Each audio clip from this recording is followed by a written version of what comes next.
George കുട്ടി രാത്രിയെങ്കിലും വരുമല്ലോ, അപ്പൊ സംസാരിച്ചോളൂ.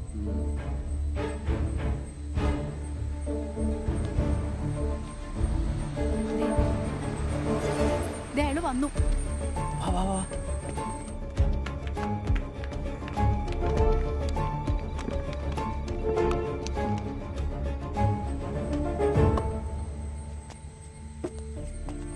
എന്താ എന്താ മോളെ പ്രശ്നം? എന്ത് പ്രശ്നം? മോൾ അകത്ത് പോ. എന്താ അമ്മേ? നിന്നോട് പറയേണ്ടതാണെങ്കിൽ പറയും. നീ പോ.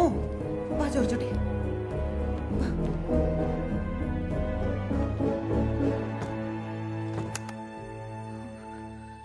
നമ്മുടെ സെമിത്തേരിയിലെ കല്ലറകള് പോലീസ് പരിശോധിക്കാൻ പോവോ?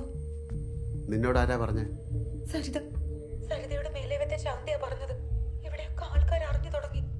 രാവിലത്തെ കുർബാന കഴിഞ്ഞ് വരുമ്പോ പോലീസ് ജീപ്പ് പള്ളിയിലേക്ക് വരുന്നത് ഞാൻ കണ്ടായിരുന്നു. അങ്ങോട്ടാണോ മാറ്റിയത്? നീ എന്തൊക്കെയായി പറയുന്നത്? ഇതിനാണോ ഈ ബഹളമൊക്കെ വെച്ച്? ജോർജുട്ടിക്ക് പേടി തോന്നുന്നില്ലേ? ഇല്ല. അപ്പൊ അവിടെയല്ല. ഇതിനെ കുറിച്ച് ഈ വീട്ടിൽ സംസാരിക്കാൻ പാടില്ലെന്ന് ഞാൻ പറഞ്ഞു. സംസാരിക്കണം. എനിക്കിനി ഇങ്ങനെ ടെൻഷൻ അടിക്കാൻ വയ്യ. ഫോണിലൂടെ ഞാൻ ഒന്നും പറയാതിരുന്നപ്പോ ഈ നിമിഷം വരെ ജോർജുട്ടി ടെൻഷൻ അടിച്ചില്ലേ? കഴിഞ്ഞ 6 വർഷമായിട്ട് അതാണ് എന്റെ ഈ അവസ്ഥ. ഓരോ തവണയും അവിടെ പോലീസ് വന്നു ഇവിടെ പോലീസ് വന്നു എന്ന് കേൾക്കുമ്പോ ഞാൻ ഇവിടെ കിടന്ന് ഞെട്ടുവാ. എന്റെ മക്കളാണ് സത്യം, അതവിടല്ല. ജോർജ് കുട്ടി ഞങ്ങളുടെ സുരക്ഷയ്ക്ക് വേണ്ടി ഇതൊക്കെ ചെയ്യുന്നതെന്ന് എനിക്കറിയാം. ഒന്നും അറിയാതെ ഇങ്ങനെ ടെൻഷൻ അടിച്ച് ജീവിക്കാൻ പറ്റുന്നില്ല ജോർജ് കുട്ടി. എന്റെ മനസമാധാനത്തിന് വേണ്ടിയെങ്കിലും എന്നോടൊന്ന് പറഞ്ഞൂടെ? ഞാനിത് ആരോടെങ്കിലും പറയാനും മാത്രം മണ്ടിയാണെന്ന് ജോർജ് കുട്ടി കരുതുന്നുണ്ടോ? പോലീസ് പോലും ഈ കേസ് ഉപേക്ഷിച്ചു എന്നാ ഞാൻ കരുതിയത്. ഇപ്പോഴും അവർ അന്വേഷിക്കുന്നുണ്ടെന്ന് പറഞ്ഞു. റാണി, പുതിയ ഓരോ CIമാര് വരുമ്പോഴും അവരൊന്ന് അന്വേഷിക്കും.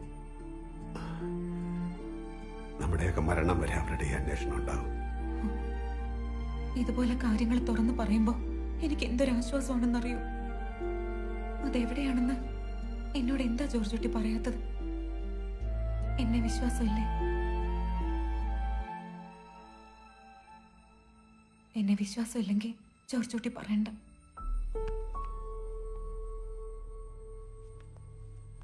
റാണി,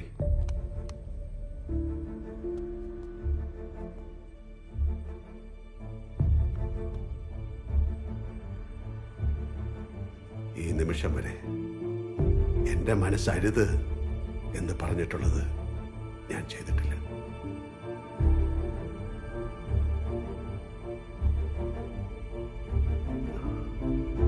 അതുകൊണ്ട് ഇത് ഞാൻ പറയില്ല.